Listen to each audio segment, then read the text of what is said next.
don't know where I need to stand though. Hold on. Here. No.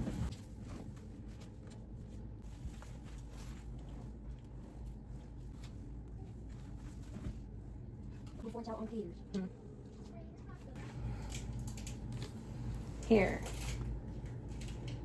No, I don't know. Okay, whatever.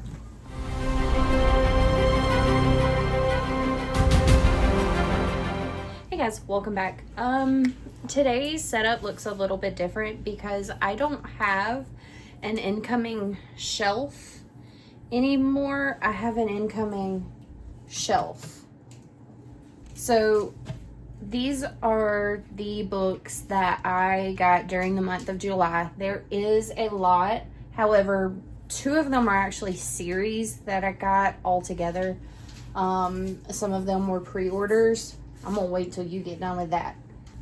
Let's start with my Amazon orders or pre-orders.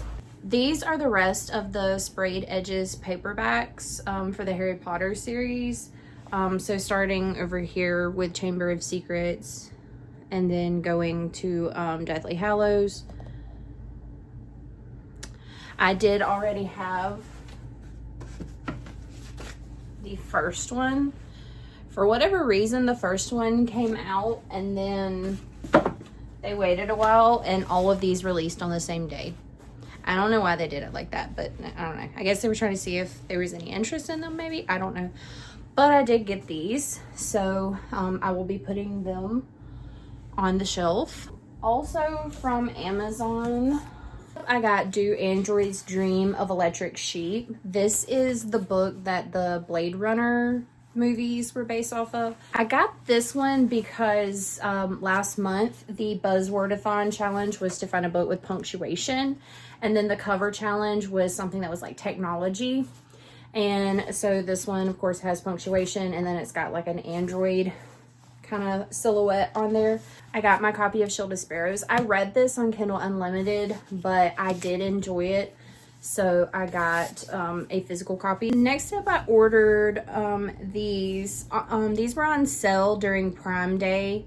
They were like $7 something a piece, even though I have no idea what they're about. And then here was another one. I can't remember how much this was, but it was definitely less than $10, and I've seen it around. So I grabbed it. This is The Courting of Bristol Keats. I also ordered The House of Leaves. This was another one that was on sale for Prime Day, and it's just kind of been on my radar for a while. It's like it's like a story that's told in like different formats, and that's the part that intrigued me about it. Next up, my book subscriptions. I skipped Book of the Month for July. I just wasn't really interested in any of the options. I did get A Witch's Guide to Magical Innkeeping from Aardvark though. I'm very excited to read this one. And next up, let's talk about the ones that I got from Books A Million. I went to Books A Million twice in the month of July. So the first trip that I went on, I got some books for the summer ween vlog that I did. So I got Home Is Where the Bodies Are. I got Stranger Danger. This one I ended up not reading. This is The Killer in Me. I also picked up 12th Night, which is another young adult book.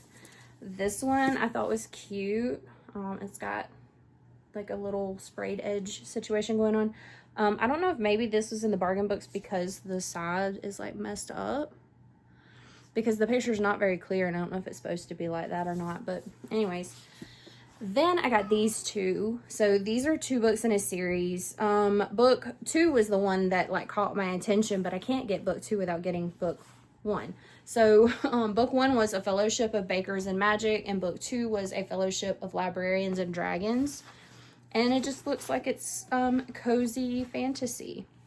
And then the last time that I went, I got the rest of these. So I got Small Town Horror. This is mine and Alana's buddy read for this month. We have actually both finished this and we really loved it. Okay, I'll be back. Next up, I got the Cinnamon Bun Bookstore, and I was going to go back and find the first one, and I forgot to go back and look for it. So this is the second book. Then I bought Sally's Lament, which is one of the Disney Twisted Tales. I have a few of them. I don't know if you can see them down there. I have a few of them. And I've read maybe one of them. I don't know. So apparently in this one, she is the one that finds Christmas Town. So, and I guess I should have known that by the back. What if Sally discovered Christmas Town? I don't know. We're going to find out. That's what happens in this book. Then I also picked up the Baby Dragon Cafe. I thought this one sounded really cute. This is another like cozy fantasy romance kind of situation. I pre-ordered the Enchanted Greenhouse. I read The Spell Shop and gave it 5 stars earlier this year. So I'm really excited about this one. This actually follows kind of a character from the first book, but in the first book she was a statue. So she is the one that created the plant familiar of the character in The Spell Shop. And I also picked up Arcana Academy. And lately I've been finding myself not wanting to read school setting books. I guess last year was just that traumatic for me, maybe. I don't know. But this one I made an exception for because it says a woman who wields magical tarot cards lands herself in a false engagement with the headmaster of a mysterious academy in this first installment of an enthralling fantasy romance series. Blah, blah, blah, blah, blah. So, I thought it sounded fun. Magic tarot cards I thought sounded really fun. So I decided to make an exception on the school setting book for this one. Plus, it's really pretty and it has gold sprayed edges. And for a minute, like whoever did the sprayed edges for the Plated Prisoner series and put these yellow ones on here, how hard would it have been to actually put gold instead of this mustard yellow? Don't get me wrong, I think these books are pretty, but the mustard yellow ain't it. They should have been gold like this, but anyways, I digress. And then finally, the last book that I picked up from Books A Million, and probably the one that I am most excited to read, is Polybius. So I don't know if you guys watch Y-Files. If you don't, you should. They did an episode on this. It's based off of a real urban legend, which I think is fun. So I'm very excited to read that one. Let's talk about Aragon. If you did not see it, I did a little unboxing video for this broken binding version of the Inheritance Cycle. And I decided for now to keep these covers on. However, I think what I'm going to do is I'm going to try to find the original hardcovers. I think my mom might have these in hardcover. But anyways, I'm going to see if these will fit the original hardcovers. And if they do, I'm going to put one set on the original books and the other set on the special edition books. If not, I still haven't decided if I want to keep these or put the other ones on. I don't know. But here you go. You can see. And I'm actually going to put them right here. They're out of order that way, but that is where they're going to live, is right there. For now, I need to rearrange my shelves because I've got a lot of books. So I did a like crochet reading mystery box thing. I did it for 2 months. I was not super interested in the book I got either month. The person who does it reads, I think, like thriller, romance, and those are the genres she started out with and then added fantasy. Based off of the 2 books that I got, I just don't think that it's going to be a good fit for me. But I'll stick this on my shelf and I might decide to read it later. Oh, come here, buddy. It's okay. All right, let me turn this off. Everything else I got from Chamblin Bookmine in Jacksonville. If you have not ever been there, they are like the largest used bookstore in the Southeast. It's huge. It's just all of these rooms put together, and the shelves are set up like it's like a giant maze. It's crazy. It's slightly claustrophobic, but it is worth it to get a really good price on used books. They also apparently have a really good trade-in policy. I have some books set aside, and I'm gonna go through books again, especially by the end of the year. I'm gonna go through books to turn in for some trade-in credit. But anyways, let's go through what I got. First off, this was the most expensive book I think that I got. This is like a special edition of all of the Hitchhiker's Guide to the Galaxy books. So it says 5 novels and 1 story, and it's got like these silver edges, and I thought it looked really cool. This was $25. So it was definitely a little bit more than what I would normally have spent, but I was like, you know, it's a special edition. So I have actually not read any of these books, and I'm excited to give them a try. I grabbed a couple of Mercedes Lackey books. So I got Magic's Promise. I had books 1 and 3 in this trilogy, and so this is book 2. I got Arrow's Fall, which I have books 1 and 2, and then this was book 3. This series is called Vows and Honor, and I got the Oathbound, Oathbreakers, and Oathblood. I have a whole list of Mercedes Lackey. Well, I have a list with several authors on it, but one of those authors is Mercedes Lackey, and so I'm slowly gathering up the books. I also got the first 3 Dragonlance books. I have read these. I read these a long time ago. I was a teenager when I read these. I checked them out from the library, I think. So I have Dragons of Autumn Twilight, Dragons of Winter Night, and Dragons of Spring Dawning. Those are the first 3.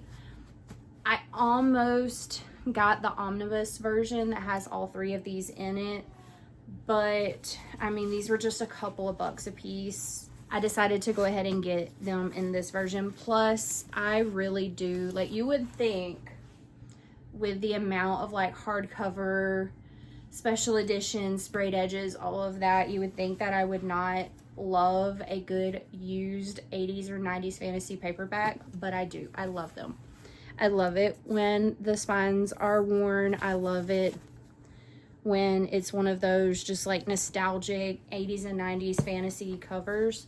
I love that. Now, give me a brand new paperback, I will not break the spine. Will not do it. But if I buy it used, I don't care. I also grabbed 2 more Anne McCaffrey books. So I got Dragon Quest, which is volume 2 in the Dragon Riders of Pern series. And I got Dragon Singer, which is book 2 of the Harper Hall trilogy.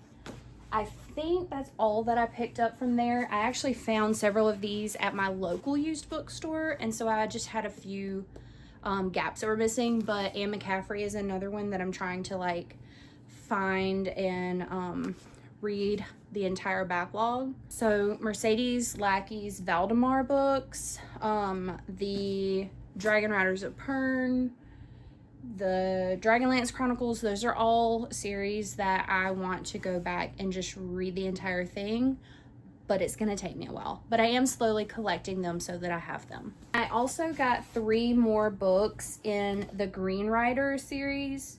So I had the first book, which is just Green Rider, and I do think I am still missing 1 book in this series, but I did get 3 more of them.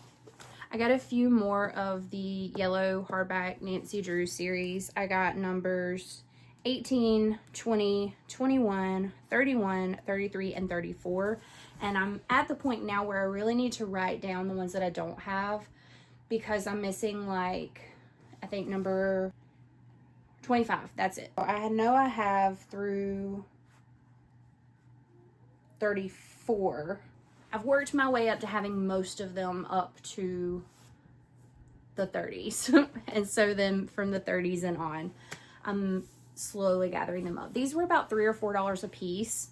So I grabbed a few, but I didn't get all of the ones that I was missing, obviously, because that would have been quite a bit. I grabbed the other books in the Witcher series that I was missing. There is another one that either just came out or is coming out, and I'll eventually get that one too. But this, I think, means that I have all of the Witcher books so that I can read those, because, you know, I buy entire series before I read them. I also grabbed The Blade Itself by Joe Abercrombie. This is one that has been on my radar for a while, and I want to get to it. I have not read any Joe Abercrombie yet. I have The Devils that I pre-ordered, but I definitely want to read the First Law trilogy, because I've heard really good things about it, and I'm excited to get into it. After that, I grabbed a bunch of sci-fi titles that were kind of on my radar, because I don't have that much sci-fi in my library. When I was younger, up to about like my teenage years, I didn't really read sci-fi, but now I love it. So, and even back then I was watching movies and TV that were sci-fi, so I really don't know why I wasn't reading it. But anyways, I thought it was time to add more sci-fi books to the library, so I grabbed Ender's Game. I have I, Robot. I grabbed Ready Player One and Ready Player Two. It does slightly bother me that I got one in the mass market paperback size and one is the hardback, but they did not have both in the same format. So if I was gonna grab both, I was gonna have to get a paperback and a hardback. So I have Ready Player One and Ready Player Two. I grabbed a copy of Fahrenheit 451. This is one, oh, I just realized it's annotated. Okay. I have slowly started reading some of the like classic things that I did not get to in high school. Like, I read Animal Farm and 1984 last year, and I really enjoyed both of them. I am slowly adding to my classics collection. I finally got a copy of Dune. I have not read Dune yet. I've obviously heard great things about this. It's another classic sci-fi story. And then I also grabbed a copy of Red Rising, because again, I've heard great things about this and I want to experience it for myself. I want to know what everybody's talking about when they talk about this series. That is it for this haul. I need to do my July wrap up where I talk about the books that I read in July, some of which were in this haul. I also need to get caught up on my reading journal and show you that, and I need to do my August spread in my reading journal. I currently have a vlog that I am editing that should be up in the next day or two, hopefully, so you'll see that before you see this. But anyways, I'm starting another vlog today that I'm really excited for, that has been on the docket for a few months now. So anyways, hopefully I will see you in one of those videos, and I will see you then. Bye.